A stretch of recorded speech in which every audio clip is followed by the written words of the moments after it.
Hello and welcome to NXT. No, taking over. Still can't get that right. I'll probably never get that right. Screw it. We should just change the name of the show. I am the bad guy, Ol'Ed and Fries, and I'm joined by the nice one, Astrid Pizarro. That's a joke for one person and one person alone. You know who you are. We want to thank you all for joining us tonight. This was a fun episode of NXT tonight. We got Noob and Co jumping in saying hello, everyone. We've got Mark Talks and Plays saying, hey. We got in the Hot Seat podcast giving us a nice little wave. And we have that one person in the chat laughing at my one person. Ash, what'd you think of tonight's episode of NXT? Pretty good. I feel like usually when it comes to like the show after a big like PLE, we kind of get a little bit of a filler, so it's not always great. But yeah, tonight was better than I thought it was gonna be. Yeah, it definitely held up its end of the bargain as far as the Great American Bash weekend goes. It doesn't always. It's okay. He doesn't get the name. I don't get the pointing thing right. We're even now. So Barry Monkey says hello. Hello, Barry. I wish I had the excuse of our European brethren who watch this show at 3:00 in the morning, so we graciously appreciate that, and that I could just say that that's that reason that I don't get the show's name right. We cover NXT. I used to talk about a show called NXT, and I haven't got used to the whole taking over. It's only been, 8 months, 9 months? Still not used to it yet. Dang. By the time I get used to it, we'll have officially changed the name of the show and done something silly. This show it started with a video package, which nobody ever cares about because the video packages are stuff that 90% of us have already too long. It was too long. My problem with these video packages, they do these 4-minute video packages before the show starts, and then they give us 2-minute clips of them after commercial breaks for like 3 different segments during the show to cover like a single match, and I'm just like, why don't you just give us like a 1-minute clip of this throughout the entire show of each match, and just do it that way. Because they don't do the things that make sense. No, I'm kidding. Then chaos ensues. We've got the family arriving to the arena. Stax is very happy, raising his brand new NXT Tag Team Championship. Oh, he's instantly attacked by Wolfgang. Mark Coffey goes ahead and attacks Tony D'Angelo. Joe Coffey's in there attacking. And Gallus gets the better of the D'Angelo family right out the gate. I like this. This is fun. It gives us chaos. It tells us that this isn't quite over yet. Could be better, could be worse. It's a whole bunch of fun. I like seeing people get beat up in the NXT park. Proving once again that the NXT parking lot is the most dangerous. Oh my god. I forgot about that for a moment. But one thing I like about NXT though too with the opens is that it's always different. Sometimes we get the people already in the ring and the match is gonna start. Sometimes we get a match right away. Sometimes we get a promo. Sometimes we get an attack. So it's like you never know how NXT is really gonna open until it airs. But it's what I like about it that it's always different. It doesn't go the same every single week with just a promo, like a 20-minute promo to start the show. Yeah, it bounces around from this thing to that thing, and it's never predictable, shall we say. Speaking of predictable and being unpredictable, while the middle of Vic Joseph and Booker T doing their introduction to the show, Jacy Jayne comes wandering in and interrupts Vic and slaps him and grabs his headset and says that she's going to take out Lyra Valkyria, and I went, oh, okay, so you're losing tonight. Good to know. I appreciate that. I appreciate knowing ahead of time that you're losing. I thought you were already, but now you've told me that you're going to lose. No. Chris Best jumping in. I've been loving the unpredictability WWE has a whole lately. As a whole has had lately. As a whole has had lately. Yes, WWE as a whole has had. Yeah. I added the comma where it belongs. I appreciate that. We then get Lyra Valkyria versus Jacy Jayne. It was fine. It wasn't bad. It wasn't good. It was fine. Yeah, I just felt like, okay, so this is what my point of view was on this. because you get the storyline with her and Rhea telling her, to be this certain person and like be this badass. And I'm like, I'm still wondering how what that means, what it entails when it comes to Lyra first. So am I thinking, okay, she did a decent job beforehand with Rhea, and I feel like we saw that part of her being a badass with Rhea last week. Fine. I mean, we saw a little bit of continuation with that when she was brawling with Jacy backstage at the Great American Bash. Sounds good. And then tonight I'm like waiting for that to continue on, and it just disappeared. It's like, what happened? I was waiting for her to show a little bit more aggressiveness and show a little bit more what she was like versus Rhea last week. And then to like show a little bit more, something different. I was like, there's nothing I could really highlight in this match, really. Even the ending, just the, like her Plano splashes, like, whoop, and that was it. And I'm like, so we went one step forward, three steps back. Good to know. Yeah, it just story for the night for the women's division tonight. 3 steps forward, 4 steps back. Like, I'm gonna have to write about WWE next, apparently. And again, like I've always said, if NXT does good with the women, we praise them for the good work. When NXT does bad with the women, we call it like it is. And they didn't do a bad job tonight. But they did things and then seemingly undid things. Because Jayne, starting this match, felt like a badass. Felt like what Lyra Valkyria should have done. Lyra should have been the one who came out to the commentary booth, slapped Vic Joseph around, and called Jayne out to the ring, and then attacked Jayne on her way to the ring like Jayne did to Lyra. That would have been continuation of the story, like Astrid says. In this, Jacy comes out and shows the forethought to be the bad guy. Jayne's the one who beats up the person coming to the ring in the smoke and all that entrance crap, but Lyra still does nothing for her. And it's just, like you said, 1 step forward, 3 steps back. Her matches are getting better. This match was good, but there was nothing memorable. It was 4 or 5 minutes of nothing memorable. It was actually probably longer than that because they had about 2 minutes before, they had a 4-minute ad break, and then 2 or 3 minutes after. And I feel like most of the match happened during the ad break too. That's another thing that I noticed tonight with this particular match. And just like, so I'm thinking it this way too. Is like when she faces Rhea, she's like learning a lesson. So you're kind of expected to apply that lesson moving forward after she's learned it. And then tonight, it wasn't like I said she learned anything. And I was hoping for something more like, I don't want to say flashy, but something a little bit more for making her stand out.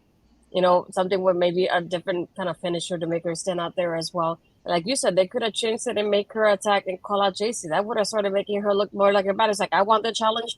I'm here to welcome it. And tonight, it felt like the character didn't learn anything from what Rhea taught her last week. And just, what was the point now in the match last week and when we had this tonight? Moving on to the next segment, we get Trick Mello backstage. And speaking of progression of story, here we go as a perfect example. Trick and Mello are backstage, and Trick's like, you were getting your butt kicked, and I didn't know if you were going to win, so I had to do my trick magic and go and get that title right in front of your face and motivate you. And Mello's like, yeah, I needed it. I was in a rough spot. I needed that little bit of extra gear, that extra motivation. And Trick's like, but I got to go ahead and start doing things on my own. And I'm like, oh God, he's going to look at that title and they're going to have the match. Like, I'm just like, that's how it's going to happen. And he's like, no, I need to go do stuff on my own. I need to, spread my wings and fly. Papa Bello, I need to go somewhere else. I love how he says, I'm not a sidekick.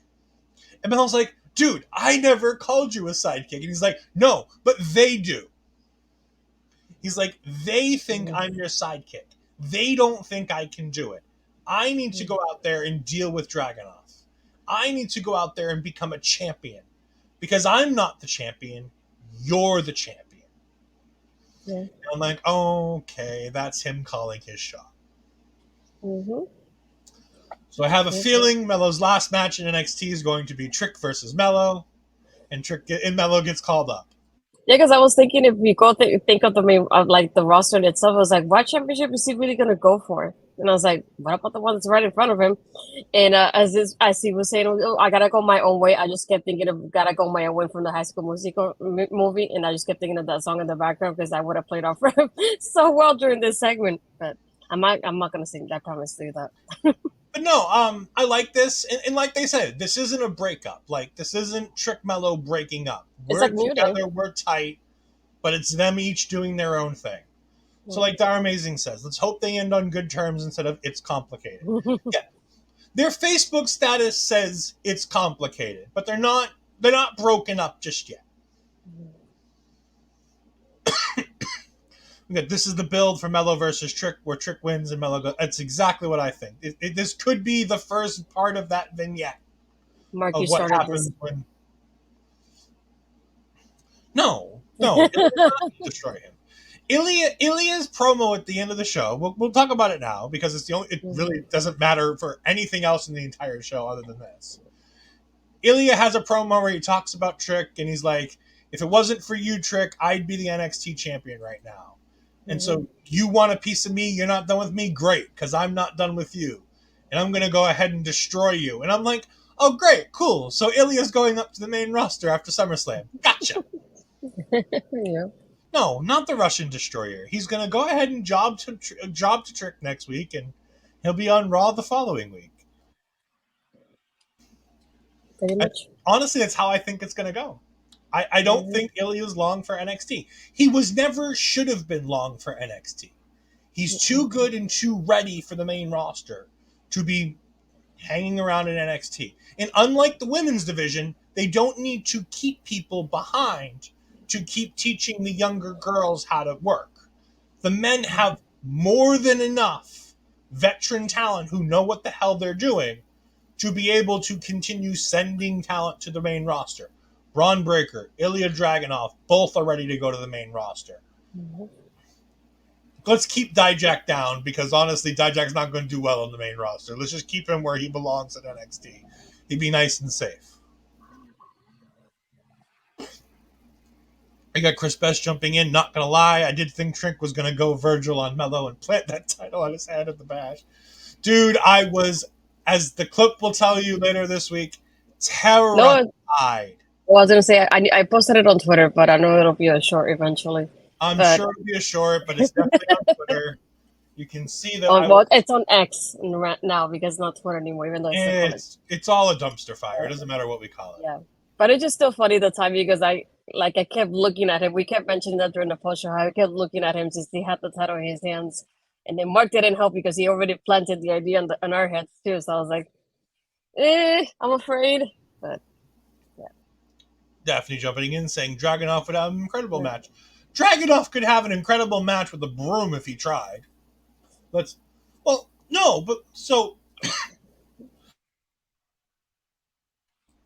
Sorry, I'm not having a good night with my cough tonight.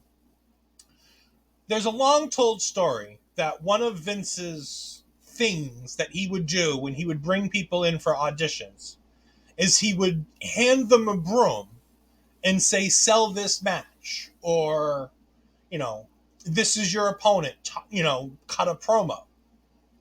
We've heard from Eric Bischoff when he was leaving the AWA to try to come to WWE before he ended up in WCW, that's what he had to do. He had to sell the broom as a potential world champion or something like that.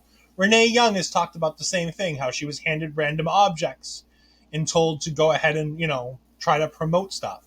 These are the types of things that Vince used to do. And it's a common phrase in the wrestling world that this person could go out with a broom and have a 5-star match. So, needless to say, that's a little bit more. I think Dragunov could have a 5-star match with a broom. But then you get the family backstage, and Tony says that it's time to call him. And he's like, is he going to even answer? And he's like, well, if he answers, hopefully he'll come and help us. And my initial question was, is it 2 dimes? Like, if the family needs a third man, the obvious answer in my mind was that I jumped to, knowing it's not going to be. It's 99% not going to be him, because I think he's under contract in AEW. I don't know when the last time he appeared because Dark and Dark Elevation are gone. That's the only places he would ever appear on there. But I was like, maybe that would be fun if they bring back Two Dimes to go ahead and have a one-off with Two Dimes to finish out the story. We'll see more of this story as we go. I'm going to let Ashton talk about this next segment as we have Dom and Rhea come to the ring. They're terrible. We just saw Dom and Rhea in the ring talking about Dom's victory at the Great American Bash, and you know how he has that luchador legacy as he mentioned before as well. And then we had Dragon Lee interrupt him, and he basically challenges him for the title, and Rhea just likes to mock Dragon Lee in other words and tell him, it's like, well, even for the title match, I'm gonna be in Dom's corner. And Dragon Lee said, well, I never said I was coming alone. The other thing I was expecting a lady for it to even the odds in this aspect, but we see on the Tron that it's Rey Mysterio of all people, of course, coming in and saying that he's going to be there next week to be in Dragon Lee's corner. And another mention is, I don't want to say the word, of course, but they were just sizing each other up basically before this was happening. So we're going to have Rey Mysterio accompanying Dragon Lee next week versus Dom. We have for the North American Championship here. Overall, I feel like a pretty good segment in here. It was just a continuation of what we had happen backstage after the Great American Bash. Dragon Lee talking about the heritage that comes in from having the Mysterio name. That's something that Dom is obviously disrespecting with the heel that he is in this current storyline. But overall, I feel like it was a good segment. What did you think? I like this. The thing that brings out Dragon Lee, I think that is interesting, is when Dom calls himself the greatest luchador ever. That's the one that brings out Dragon Lee. You won't say the word, so I will. Cojones! Dragon Lee looks at Rhea and then looks at Dom and then goes, Rhea's got your cojones. To which Rhea then stares at Dragon Lee and goes, Dom's cojones are bigger. It was fun. It was a nice back and forth. They all work well together. I'm excited to see Rey. Again, it's there to pop a rating. He's not going to stay. He's not going to do much. But it makes sense for the story. Dom keeps saying that he's the one who's doing the Mysterio name. Obviously, that means it's eventually going to bring Rey back. So it fills out the story quite nicely. Much better than what we'll come on to later. We then have Wesley storm into the locker room. I called it Melo's locker room until I realized it's just the men's locker room. Because I thought it was Melo's locker at first, too. I really did think it was Melo's locker until I saw Oba Femi sitting in the background. But Wesley's irritated with everything that's going on. He says he's lost his last 3 matches. And Melo's like, dude, you need to calm the F down. Like, you can't be doing this. You can't be freaking out like this. And he's like, you don't understand. And I'm like, dude, did you not see what Melo's had to go through in his career? Like, the dude understands what happens when you lose. Like, it's not like he's never lost. There's a reason why he's a 2-time North American champion. He lost it twice. Once to you.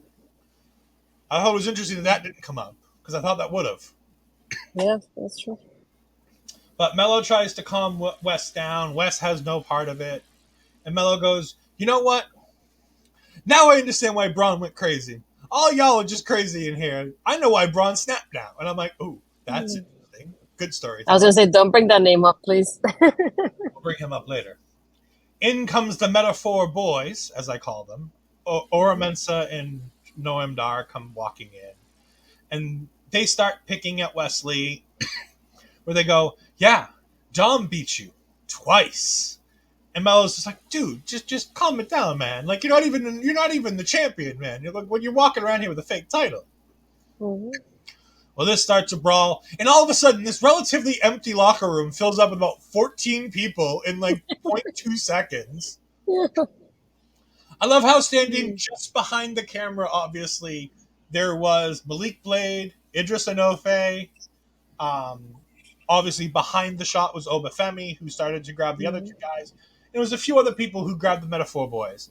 But I'm just like, wow, there's a lot of people behind that camera to make sure we got those people out of the way. What did you think of this little segment here? Yeah, like going back to what we mentioned, I really thought this was Melo's locker. At first, I thought it was random how there's so many people coming in here. I was like, the disrespect to the champion.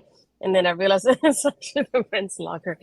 But it's like, I knew it was that kind of setup. It just made me think back of like this is gonna be interesting, Wesley and Carmelo moving forward. If we decide to go that way, so it's like I didn't think about that one. That's interesting, but I definitely want to see more of this. Yeah. As soon as I saw it, I was like, oh, okay. So Melo's next challenger is him. That makes sense. Yep. I can see that. That'll be a fun match. I mean, we've seen it before, but I'm fine seeing it again.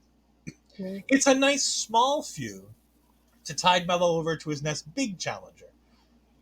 Apologies to all the Wesley fans who I've just insulted by saying that Wesley's not a big challenger. He's not he's not a main eventer yet. He's good enough to be a main eventer. He will be a main eventer in the future, but as of right now, he's not on Carmelo's level. I mean, let's just be honest. Melo's wrestling at a level that's extremely high right now. With the matches with Braun Breaker, which were really good. Some of Braun's best matches. The match with Ilya Dragunov, which will never be one of Ilya's best matches because Ilya's wrestled Gunther. And once you've wrestled Gunther, nobody's going to have your best match.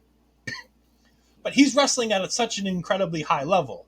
While Wesley's done such a great job wrestling everybody and anybody and having great matches with those people, but for the North American Championship, the former A Championship.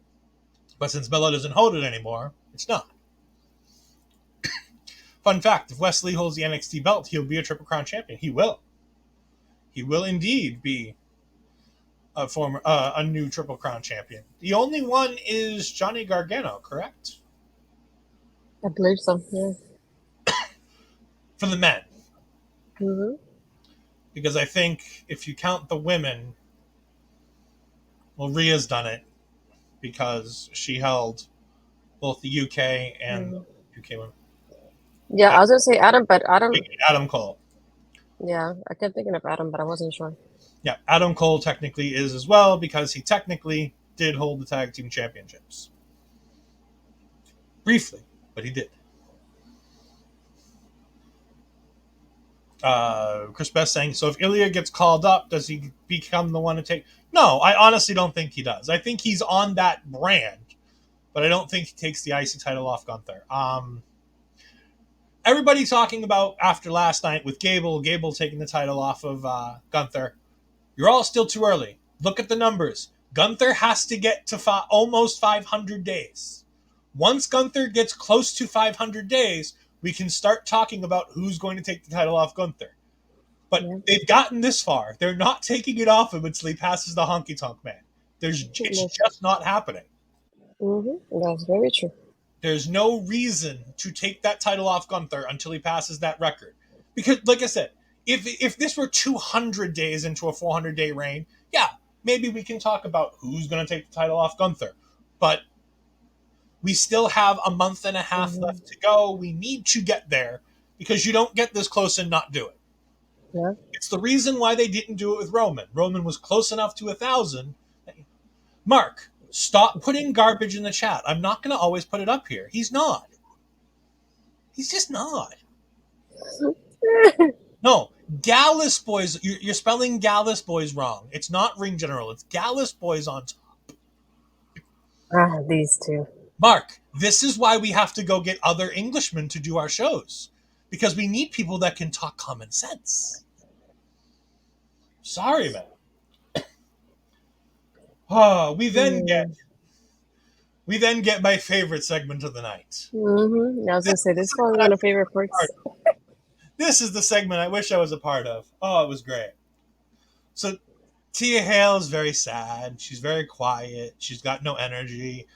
By the way, this is the first time I've ever liked Tia Hale. She didn't talk. She didn't want to say nothing. She had no energy. She was delightful. She goes ahead and says that she didn't give up and, that Mr. Chase threw in the towel. He's like, no, I did. I threw in the towel to make sure that you didn't hurt yourself because I needed to protect you from yourself. And she wanted to step up to him about that and start saying something. And in comes Baron Corbin, my hero, the man who speaks what I want to talk about. My friend Rob and Sad Tia is the best Tia. I agree. Sad Tia was definitely the best Tia. No. But Baron Corbin starts talking to them and he goes, "Here, you don't want to tell her, so I will." And he looks down. I love how he gets eye level with Thea Mhm. Hale too. He doesn't just do it from his 6'7" position. He gets all the way down to her 5'4", and he looks her in the eyes and says, "You're not good enough. You hit your peak on Sunday. You might as well just quit." And that's the moment that Andre says, "Enough's enough. You and me are going to have a match." And I'm like, that's fine. I've gotten what I want. Baron Corbin. I have my thumbnail. Baron Corbin, eye to eye with Thea Hale. And the name of the show is going to be "You're Not Good Enough." Great. I have my. No, it's not. You're not enough. We're not going to talk about that. Sad Thea, Ed's favorite. Yes, Sad Thea is absolutely Ed's favorite Thea. Why? Because she doesn't want to talk and she doesn't do anything. It's fantastic. What did you think of this segment here with Chase Yu and dealing with the character work, shall we say, with the three of them and dealing with the Mm. repercussions of the thrown towel? I like again going back to the beginning. This is a character progression. It's like Tia lost the match, so you see her reacting to it this way, and it makes sense the way she is. And I think it's funny when you think about it from her perspective. I like the name though. I'll pick that one. When she wants to say something to Chase, but every time she kind of goes to, she does it because she knows that's her teacher. That's person that chased you from the get go. So it's like I understand her kind of looking at him that way because I'm like the same with like the people that I know in general, like older adults. That I'm like I want to say something, but then I'm like I can't say anything. So I can see how that her perspective on that too. And again, it goes back to the story, and the story keeps progressing. Even if she's done with Tiffany, the Chase U storyline is still going, and she's still applying everything that she's feeling to this storyline here. I will say that Thea's character work is top notch. Like, I know I like to pick on her, and it's fun, and it's great, and it makes great clips. It really does. But her character work for this character has been exceptional. She has her character, she knows what it is, she plays it to a T, and even now they are using the one thing that a lot of wrestling companies forget is when you lose a match, you should feel like you've failed. You should feel like it's a Mm. bad thing. And Yeah, so many defeated. wrestlers try to brush off losses like they don't matter. And every now and then it's nice to see somebody who goes for their dream and it fails. And you see the little bit of the depression and the bad feelings. So this Mhm. character work for her was fantastic. Things that aren't fantastic is Mel's least favorite segment on the show, Dijak squashing Eddy Thorpe. I have no notes for this match other than Dijak beats Eddy in a slightly too quick match. I didn't know what to think of this, to be honest. I just thought I knew that it's the first match, so I was not expecting much of it because it's the introduction of it, and then later on we get the longer matches. But there was nothing really that stood out here either. It just happened so quickly. Hello. We speak Mel's name and her tag team partner appears. If any of you were trying to go ahead and give the G1 a follow, you need to go ahead and follow this man, the Canada at that Canada dude. He is fantastic. Him and Mel have their Andre and Mel Ball wrestling talk show where they talk all about Stardom and New Japan. And right now they're in the middle of the beginning. They're in the beginning. They're not in the middle. They're in the beginning of the G1. Yes. Normally it'd be cord towards the middle. They're already on night 9 or 10 of the G1. But if you want to go ahead and get caught up, know what's going on with that, go ahead and give them a follow. They also just went ahead and reviewed on their Chop Talk show the latest episode of Love Pro Wrestling. I believe it was Violence, Violence, Violence, I think was the name of it.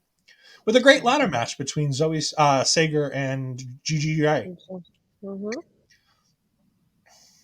There you go. The Yeah. middle of the G1. No, this is still the beginning. It's the G1. There's about 40 nights of the G1 coming this year because they have like 30 people. Um, Dijak versus Eddy Thorpe. Can't believe Any this thoughts happened. other than this match should have been at least 2 minutes longer? Eddy I should have just gotten some offense in. Yeah, I was speechless by this. Like, how do you treat Eddie like this? Just like a clean win too. It wasn't anything like happening any way, shape, or form. And nothing really happened that really stood out. I was like, I can't believe this match happened. I really can't. Oh, there are only 19 nights, and they're on night 11. So there you go. They're right there in the middle. Yeah, Eddie Thorpe did deserve more time. No poor Thea Hale. No poor Thea Hale. But yes, Eddie Thorpe did deserve more time. However, I felt like this show was pretty well paced. None of the matches got too much time. None of the matches really felt like they were too short. With the exception of this match just didn't feel right. Like there was something wrong with this match. Maybe it's my own internal things where I thought Eddie was getting higher up the roster than he was. Yeah. And they're just bringing him back down to earth, but it just seemed weird. Yeah. Something didn't seem quite right. They're treating Eddie like this because they've done a terrible job with his character so far. I can't disagree with that. They really haven't given you a reason, if you don't know who he is or what he's done, to super invest in him. He's done a good job with his matches, but they're not giving us a reason to care. And Mark's not wrong with that statement. Darn amazing. It was a 3 stages of hell match. Yes. Also, you're trying to tell me that Mark did make sense just now. Mark that down just so you know. Yeah. He's still a crazy Englishman who doesn't understand how to put Gallus boys on top. Just, it's fine. Every now and then, you know what? Every now and then, a blind squirrel finds a nut. A broken clock is right twice a day. Mark occasionally gets something right. The things just move on. Tony D's on backstage. He's on the phone with whomever he's got it, and they confirm that if Tony if he does this for Tony, they're going to be all square with whatever situation they were having, and everything will be great. It's nice that this person is so close to Florida, isn't it? That this person isn't, on the road, say, heading to Ohio for SmackDown this week, It's nice that they just happen to be in Florida. Yeah.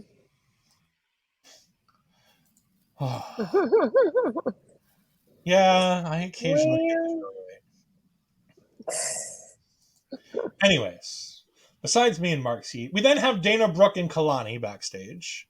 I took no notes of this. I was paying more attention to the fact that all of a sudden I realized, and could for certain say it, that the post that Astrid showed me earlier about Carmelo's birthday with his girlfriend, where his girlfriend is actually Kalani. I think her last name is James. I never write her last name. I just put Kalani on my notes every time I see her. Jordan James. It doesn't matter. She's not going anywhere.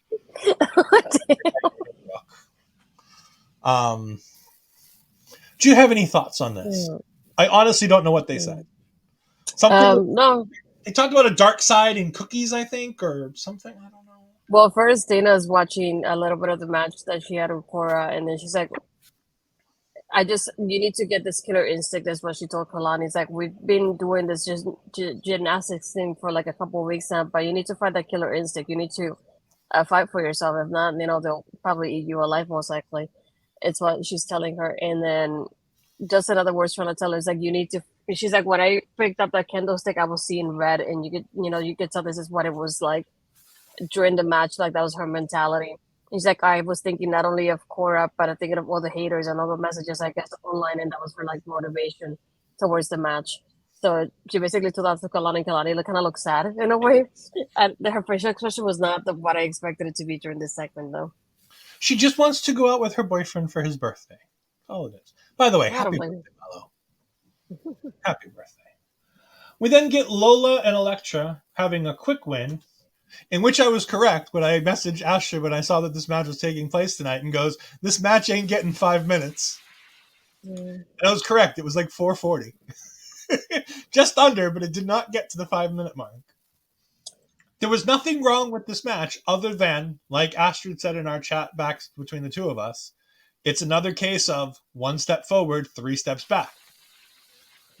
Feroz and Lyon have a great showing on Sunday with Dragon Lee and everybody else, and then they get on their own and poop the bed. And just not only that, I was thinking of, once I saw it like happening on screen, I was thinking, okay, it's Lola starting off, so I wouldn't have her lose so quickly. But then at the same time, I wouldn't want the girls to lose the momentum they have from Sunday. I'm like, they had a really good showcasing. And it's like, how does it go in here? I really didn't think which one, but then it happened and it was too quickly, and then Lola won, and I just couldn't believe it. So you wonder the moment I knew that Lola and Electra were going to win? When they showed me the TikTok video of Lola and Electra watching the show That's on in the Sunday match. and talking about how they can't win like that if they don't have Dragon and Nathan. And I'm like, oh, so that's why they're going to lose. Okay. Yeah. Again, nice to see another women's tag team getting a win. The problem is you did it at the expense of the one women's tag team that had any motivation and any forward momentum. And that's a it's just it wasn't a great week for progression in the women's division. With the exception of Thea Hale, none of the women's stories progressed in a good way. No, and it started when it wasn't even an NXT thing. It started on Raw. This started from the get go on Raw because I mean to obviously go like get a little pause in NXT. You have all the storyline with Trish and Becky, and we're thinking, oh, the end is gonna be SummerSlam because obviously it's one of the biggest pay per views, and then they don't even get on the card, and then they have Raquel attack Rhea, so we're thinking, oh, this is gonna be on the card too to give us, at least 4 women's matches. Doesn't even, she just injures Raquel again. Here, go back to rehab. There's no title match, and then we go from potentially having 4 women's matches to only having 2. And it just again, it's a good percentage. We have 2 women's matches out of what, 8 matches on the card? It's not bad. yeah, but I'm like, but still, you have potential to do 4, and I feel like those 4 were exactly what could have been on the card, especially Becky and Trish. It's like this is building for months. I feel like the good end to the story would have been SummerSlam. Here's the reason why I say Becky and Trish is good that they don't end at SummerSlam. The reason I'll give you is Trish is a Canadian icon. The match is going to happen in Winnipeg. They want Trish to kind of just finish. Because remember, this is the last, apparently, according to the internet rumor mill, and we all know how right and wrong they can be, that this is the end of Trish's contractual obligations with the company on this new run. So she's probably losing, and she's probably going away for a while. And if that's the case, might as well let her go in Winnipeg. Plus, it'll help boost ticket sales for Winnipeg. You've already sold out SummerSlam. You don't need another women's match to sell out SummerSlam. So, and then SummerSlam has 4 main events. Yeah. No, SummerSlam has 1 main event and 3 matches that are not according to them. So that's the other funny thing, which is funny. Yeah. When I heard 4 main events, I was just like, what? The same way Damian Priest versus Bad Bunny main evented Backlash? Yeah. It did not main event Backlash. If you don't go on last, you don't main event. Yeah, exactly how it's going to go. Unless SummerSlam is 4 nights and all those matches are the last match on those nights, then they don't main event. If there are 2 nights of WrestleMania, you have 2 main events. Main event of night 1, main event of night 2. Okay, clip this and send it to them. I would love to clip this and send them to them. You want to know what the funny thing is? They don't give a shit. All they care about is their money. Yeah. By the way, is it funny how we all thought when Triple H got in charge of Monday Night Raw and everything else that the women's divisions would get better and better with Triple H at the helm? And if you believe the internet rumors, Vince wants the women's matches and Triple H keeps nixing them. Parrish also says they never wanted Rhea versus Raquel at SummerSlam. It was always meant to be a Rumble thing. Yeah, but still, it's like when you think about what was happening on Raw, because she came out and she kind of confronted Rhea, then you thought that was going to be for SummerSlam. But no. Barry's not wrong here. Again, going back to talking about the NXT Women's Tag Team, we needed an NXT Women's Tag Team title. Yeah, if only they weren't merged with the Women's Championships on Raw. It's almost like we couldn't just have kept the Unholy Union down there because nowhere to be found now. They're nowhere to be found. My poor girls are nowhere. Like we could have just kept them on NXT at that rate. Yeah. All right. Bashing of the women's division is over now. But see, this is the importance of being able to talk about the positives and the negatives so that when we go ahead and say things about AEW's women's division, like Astrid did in her piece, when I go ahead and bash AEW without watching the product and just glimpse through the times of matches and things that I see on the shows and go, they can do better. when you see things like that, you have to go ahead and call them out. The same thing happens when NXT does a shitty job. We sit here and we take the time to put them to task. Yeah. You had 2 women's matches on this show that didn't total 10 minutes on the show. Mm-hmm. You had more storyline development with Tiffany Stratton cutting a TikTok promo and Thea Hale being in a men's match than you did for all of your other women's wrestlers combined. And the longest sustained women's stuff on the show is a 4-minute video package about Roxanne Perez going home. Come on, NXT. You're not AEW. You can do better than this. Mm-hmm. I would have had a battle royal and on the kickoff, and then have those matches back and have the women's matches on the main card. Here's the thing. I'll go back to it. I think Trish versus Becky is better as a television main event on a show on a Raw, where you can give them 10-15 minutes and not have to squeeze them in and make a pay-per-view go from 3 hours to 3.5 and give them 5.5, 6 minutes instead. Because we all know Tribal Combat's going 35 minutes. We know another point too that was brought up too. It's an audio. I forgot. It has to be last year. After when Becky said that she had to fight to get her and Bianca on the SummerSlam card when it happened, because it wasn't even penciled in for the card. So just like, it makes you think of not only that, but how hard the woman had to fight backstage to get these sort of matches to happen. So it's incredible to think of, like, they have kind of that internal battle, within the company in itself too. So just interesting to think about too. And also, like, I'm going to reiterate this point because I think it's getting lost in the shuffle when people keep talking about the women's matches being cut from this SummerSlam card. We still have 2 women's matches on this card. It's not like we're cutting women's matches and we have none. We still have a triple threat for the SmackDown Women's Championship between Asuka, Bianca Belair, and Charlotte Flair. And we have MMA rules between Shayna Baszler and Ronda Rousey. And it's finally Ronda Rousey's last match in WWE. So it's like, we have 2 really good matches on this card already. We don't necessarily need Becky versus Trish. Again, we can save it for television. Make it a main event in Canada. Go ahead and promote the hell out of that shit. Because honestly, I don't care about Becky versus Trish, to be honest. I know, but that's the obviously your point of view. But if you think about too the way it's been on TV with them lately, I was like, I don't expect the match to be long. I'm like, when they could have, I feel like lately they haven't had a lot of time for the women on the show either. So I was like, does it give me good faith on how it's going to go? Unfortunately, the best thing that Trish versus Becky has done is given us a positive side of Zoe Stark. Becky versus Trish has given us a good Zoe Stark. That's what it did. It helped put Zoe Stark over, which is all it was ever going to do. So we take that match and we pay it off whenever, and we move on to something else. Speaking of moving on, we get Tiffany with a TikTok promo where she goes ahead. Astrid showed this to me earlier today, and I said, oh, that would be nice to see on the show. I mean, they won't put it on the show, but it'd be nice to see it on the show. I didn't think it was going to be on the show. And they do. And it's Tia going ahead and putting over Thea Hale, talking about how hard the match was and how she almost quit. And I'm like, no, you don't need to lie about this. It's okay. You can say that Thea sucks. It's okay. It's not a bad thing, Tiff.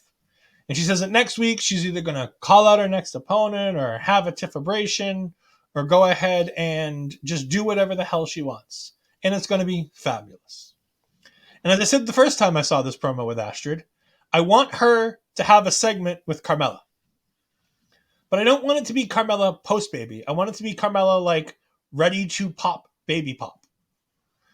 Because I want them to be like, oh, it's so nice. Look at you. You're pregnant. You're so great. Because I feel like these 2 characters are like 2 sides of the same quarter. Mm-hmm. One's heads, one's tails. Like they're basically the same character. And I think it'd be hysterical to have her talk about Carmella's pregnancy and be all friendly with Carmella face to face. And then as soon as Carmella walks away, be like, man, she gained weight. And just like because and we all know it's a joke and we're all in on the joke because they were just talking about the fact. Like you have to spell it out because if you don't, it's going to get into a lot of trouble. Like another segment that you just did. So maybe we shouldn't do this because we have a segment coming up that did bad things. But I think that'd be great. Carmella and her, and then Tiffany making fun of Carmella and setting up Carmella versus Tiffany on the main roster in the future. That could be fun. Asher doesn't agree. We then get the tag match, which is the best match of the night between Wesley and Carmelo Hayes and the Metaphor Boys. I hate the Metaphor entrance. I know. I love it. I hate it. It's stupid. It's dumb. It takes way too long, and it makes honestly using the green on Lash Legend, as I said to Astrid, makes her look like a bargain bin Trinity. No. Yep. Lash Legend looks like a Walmart great value version of Hey, Walmart brand's not bad. You can say Wish maybe. No, because Wish is actually all right. No, it's not. Aldi's brand. This is not bad either. Aldi's is terrible. Some of those knockoff brands of Aldi's. I had their Cheez-Its the other day, and they're pretty awful. Although I will go to bat for their chocolate brioche. The chocolate chip brioche is fantastic at Aldi's. They just say Wish so that we were on the same page. Sure. She's bargain basement crap version of Trinity. With the green behind her and the green glow and the whole like flexing and this, that, yeah. Yeah. I don't need it. It's a silly entrance. It takes way too long. And also, why is Jakara Jackson holding the cup during the entrance? Why is it Noam holding the cup? I don't understand this. It's not even the right cup. Hey, it makes her look cool when she poses with it, though. American Target, Trinity. Canadian Target, Lash Legend. There we go. Because it's Canadian. Everything's worse in Canada. Yeah. Let's see how long that goes over before Parrish runs in the room.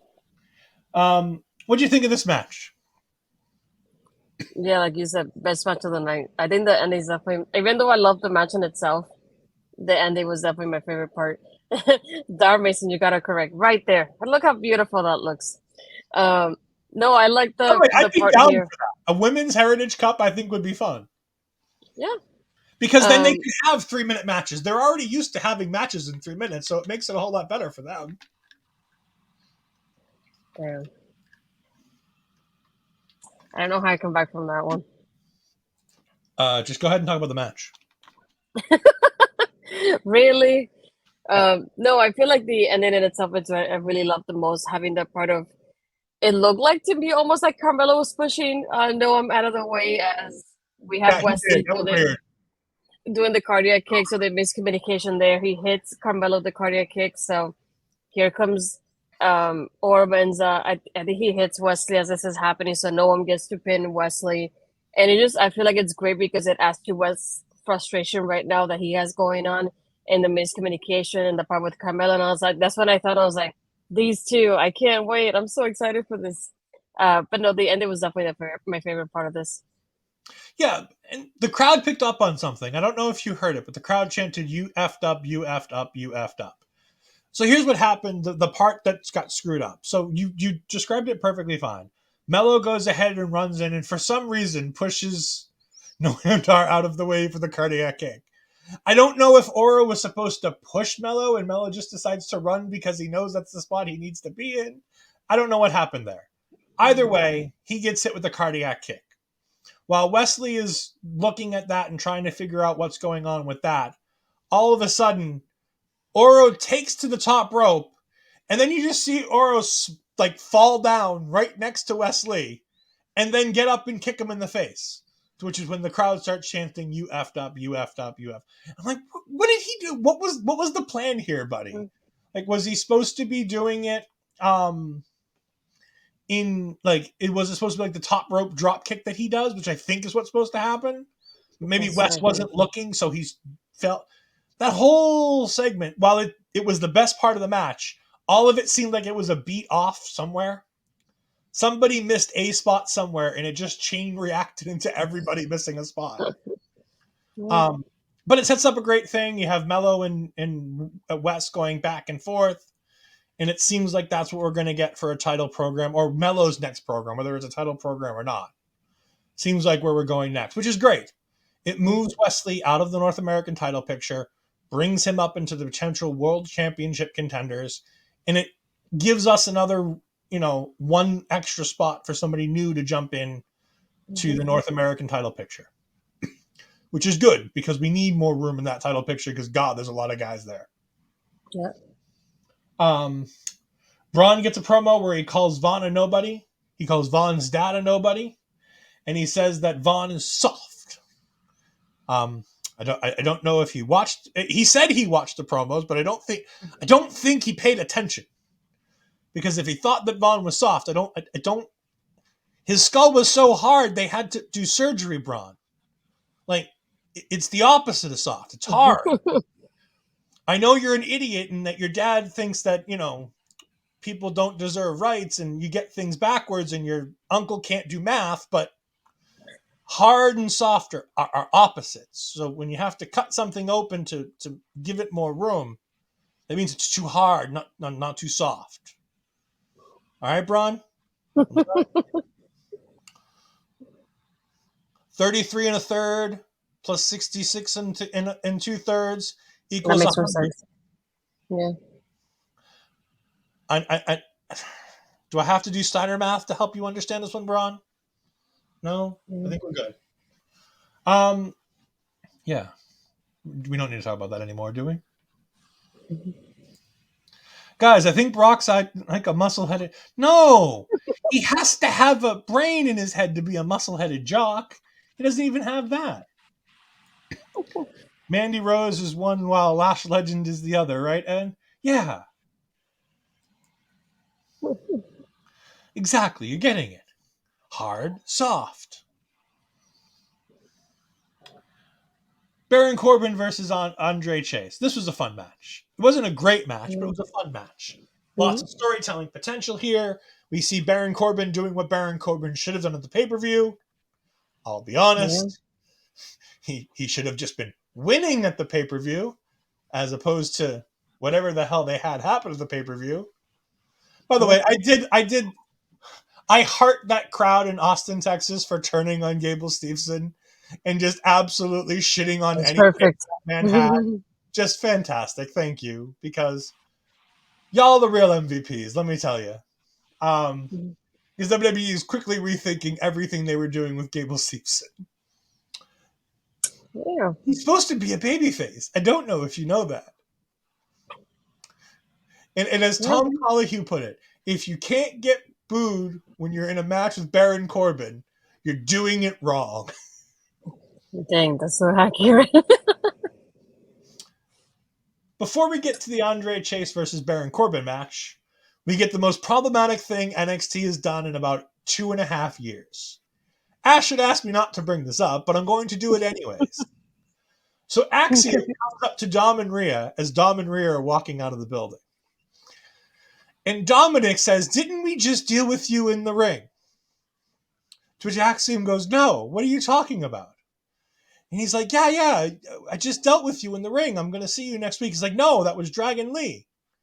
And then, without missing a beat, Dom just goes, "Well, then who are you?" You know what? I'm surprised he didn't just say they all look alike. And when they say they, I don't mean, you idiot people, before you take me to task, they are not what you think. They are not Mexicans. They are not Spanish. They are not Hispanic people because they don't all look alike. You know who does look alike? Masked wrestlers. They all look alike to Dominic Mysterio. They all look like his daddy. So he confuses them all. And Rhea thinks Dragon Lee is Batman. But besides that, they all look alike. Masked wrestlers. Again, masked wrestlers all look alike to Dominic Mysterio. I dare Dom and Rhea to do that Anderson Malik. Yeah. No, I'm not. I'm not I'm not digging a hole. I'm not digging a hole. This is important to talk about because I guarantee you this is going to be on the internet tomorrow with people taking this segment to task. And most importantly, Dragon Lee is Mexican. Axiom is Spanish. There is a massive difference. It's just like I don't want anything to do with this. Astrid, Yeah, I'm just saying we don't all look the same, even if I, you mean just mass I wrestlers. agree. No, I mean with the line, not you. I'm like, I know it's a Oh, heel thing, but I just like the overall like sense of it. I was like, and I'm glad that I was writing in caps already as I was taking my notes, and I remember like writing it too, and I go, I know this is a heel thing, like that aside, because obviously I know what this means, but I was like, it just makes it look like you're saying that all Spanish people look the same, which I was not happy about. So yeah, not great on my end with this line or anything like that. So not fun. well, Mustafa Ali comes to help make all this a little bit better by trying to get a match with A Dominic little. Mysterio, to which he gets interrupted by Axiom because he interrupted Axiom and he was rude and he didn't ask for permission to go ahead and take over. And so Dominic just walks away, and so apparently we're going to get Axiom versus Mustafa Ali next week, I would imagine, Probably. which is fine. It'll be good. Mm-hmm. Come on, NXT. You can do better. You didn't need to do this. You could have done better. There were many other things you could have done with Axiom. He could have, again, most importantly, you could literally just have Dominic call him a child and gotten a much better joke out of it than by saying, "Didn't we just deal with you in the ring?" Yeah. Oh, Ashley, I'm gonna let you take the next one because it's Roxanne's homecoming. Mm-hmm. Oh gosh. No, I didn't say I don't know. No. I'm saying Dominic couldn't tell the difference. Mm-hmm. I Yeah. understand what Axiom looks like. He's the one with the white mask. Astrid, Roxanne's homecoming. No, I can do it. um. Well, I didn't take notes, so you better do it. No, I really like this having like not only like her coming home and literally just kind of playing like a little video diary for her in this aspect and having her family comment on and even her younger sister too about what it's like for her being in this match. And even as you see her getting ready, she's talking about getting advice from Booker T and being at the airport, arriving there, getting people taking pictures of her and even showing her what getting attacked um, by I was gonna say B Priestley by Blair at the DreamCon too, or like having all this package. I just feel like it was such a good way to highlight everything that that happened to her from going back home to the ending here of the match and showing her aggressiveness at the another match too. So I overall enjoyed it. So. Yeah, I thought it was an alright promo. The best part of this whole promo for me was seeing Emily May from New Japan and Women's Wrestling Talk jumping in there at DreamCon and being able to have that interview knowing it's a setup for the match. It's always nice to see them bringing in people. You know it's a setup for a match when a brawl breaks out with Wesley standing right there. That's true. Because if Wesley were there and he saw somebody walking up to Roxanne that he didn't recognize, Wesley would have stopped it. WWE security would have stopped it. It wouldn't have happened. We get somebody showing up to the arena wearing cool boots. We see Metaphor backstage talking about their big win, and then Tyler Bate comes in and they make some cheesy jokes that I didn't get, and they talk about going to Tibet, and apparently Jakara Jackson has no idea where Tibet is. She could use an old education on the countries of the world. But we're getting the fake champ versus Tyler Bate next week. Yeah. Or as WWE put it, the Heritage Cup match. I like that detail though. I gotta say that for sure. We get the Schism interrogation, where they go ahead and start interrogating everybody. The first two they go ahead and do with no issue, and they're not who they think they are. They go ahead and get ready to do the third, and he turns his back to the crowd, and he starts taking all this stuff off. That damn jacket is back! No! I thought I was done with you. Jiro. What are you doing back? Didn't you get fired? How are you still here? He's alive and well. Thanks for asking. I didn't ask. I didn't want him to be alive and well. I wanted him to be in the same place as Boa. By God, the jacket is back. The rest of this segment, by the way, sucks. The only good part of this segment was the fact that I'm irritated that Jiro is back because it's a gimmick. And no, by Boa, I did not mean the busting out award. No, we're I good. meant Boa, the supremely dissatisfying wrestler who's on NXT, who best days were being, what was her name? Xia Li's understudy. Wait, which one's been on Level Up? Jiro or Boa? Because I'll believe it if Boa's been on Level Up, because God, he knows he needs a level up. I really forgot this thing was happening. All of a sudden, when they say Schism, I was like, what the heck are they doing in the ring? I forgot this was advertised. Yeah, it wasn't good. They go ahead and unmask everybody. None of them are the Creeds, and the Creeds are on the big screen with a really bad green screen. Although the green screen is slightly better than our green screens, but not by much. Really cheesy backgrounds, and the jacket one. Jiro, the jacket one. Jiro jacket, see? You know what? I'm just going to start calling him Jiro, the jacket one. It's fine. Honestly, you don't need to know his name. He's terrible. You don't need to know him. Let's put it this way. He went ahead and interrupted Kushida while Kushida was going to the bathroom. That's all you need to know. He's terrible. He has no sign of etiquette. The Schism introduction, the interrogation was terrible. It's setting up another match between them that I don't want to see. Hopefully this will be the end of the dyad in the Schism, because honestly, how many times have we ever gone through this? Honestly, I'd rather them be off TV than doing the crap that they have to do. Remember when I said it was a good thing that NXT wasn't just mothballing them and putting them on the shelves? No, I take that back. They should have just mothballed them and put them on the shelves. It would be better than what they've been doing. I just feel like that. I feel like that with this, for whatever happens, I'm like, yep, they're not going to lose. They're just going to be there anyway. Yeah. Do you ever feel like Vince is in charge sometimes and he's just doing this just for the fun of it? Like, I know Vince isn't in charge of NXT. I honestly don't think he even understands that NXT still exists. I really do. It was the Creeds attempting comedy, and they're bad at it, and they shouldn't do it anymore.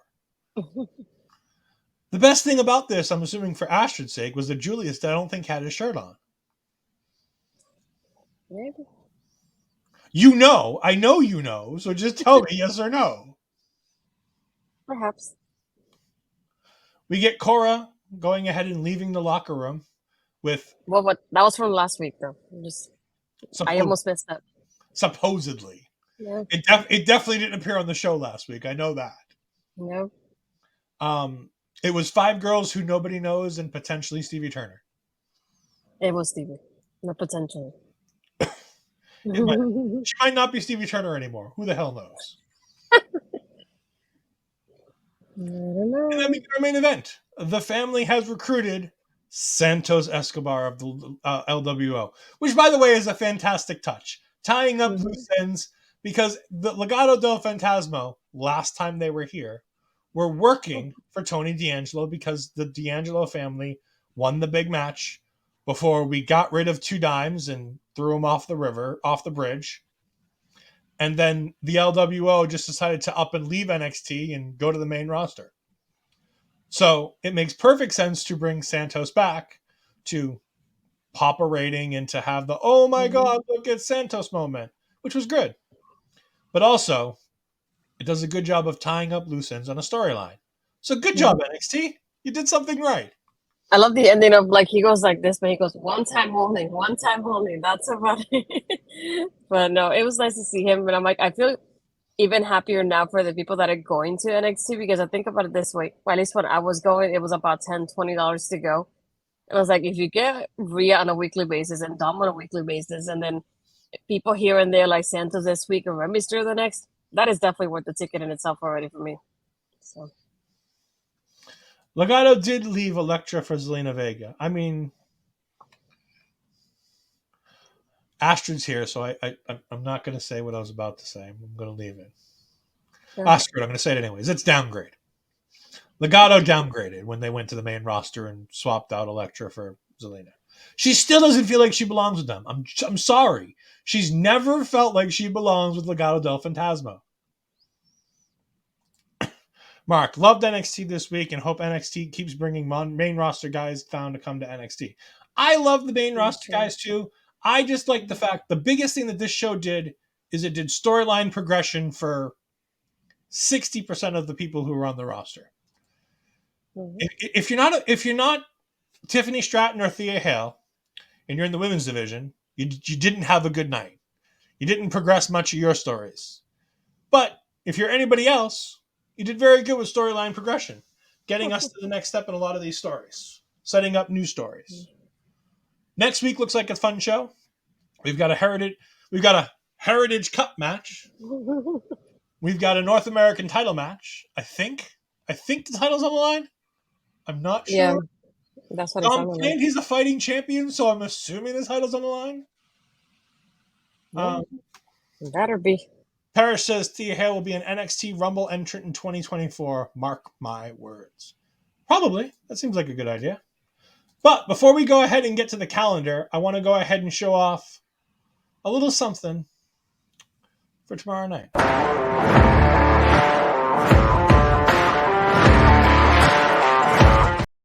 I'm Ol'Ed, and down here is my tag team partner, the Chris Parrish. Thank you for joining us. Winner of WrestleDraft. Yes. Season 1 winner, yada, yada, yada. Triple H's favorite, handed everything he got. That's not important. We're heading into Season 2. This Wednesday night, Season 2 starts right after AEW Dynamite, 10 p.m.-ish Eastern Standard Time, 8 p.m. Saskatchewan, Edmonton time. We're going to go ahead and do Season 2 of WrestleDraft. Parrish, what can the fans expect this season? Well, as you can see, we got a new layout out here. We know we're going to look a little different. We're going to have a new viewpoint. But you know what? We're going to be a little bit more interactive with the people. Why? Because of this layout. And that is one thing. We want you to be a little bit more interactive with us during Season 2. And because of that, we're going to have a lot of fun. So remember to join us this Wednesday night after AEW Dynamite. Me and Chris Parrish will go live. Season 2 of WrestleDraft. We will go ahead and do weeks 1, 2, 3, and 4. Everything heading into the first premium live event of Season 2. We'll see you then. Goodbye.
So that's what the channel's got coming up this weekend. It's SummerSlam weekend, and we've got it packed.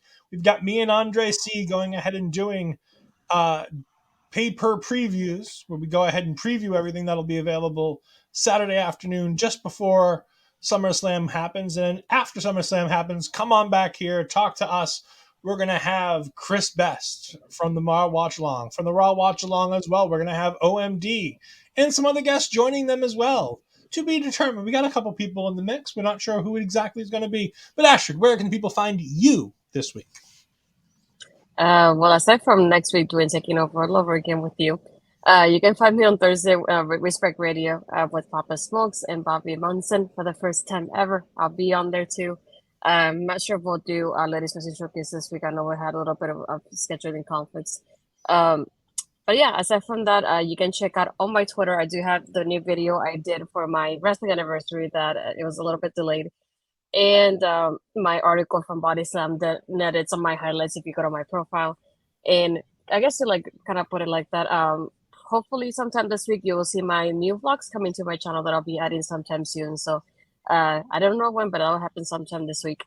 But you can find me, as you see there, Twitter and Blue Sky, Astrid Pizarro, Instagram and Threads, Astrid Pizarro20.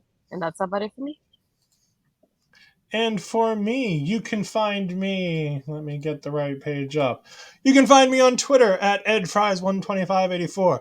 I don't need no blue skies. I like my dark skies. I don't need no threads. I got my nice t-shirt right here. It's all set. You can also find all my gaming content at edfries2002. I will eventually be streaming some more gaming content on that in the near future. Life's been busy. We're trying to get used to it, but I will get back to a streaming schedule at some point soon. Like I said, we have Wrestle Draft coming up tomorrow night. Me and Chris Parrish join forces again we're joining forces to play the game, to battle against each other in the game. It's my GM mode season 2.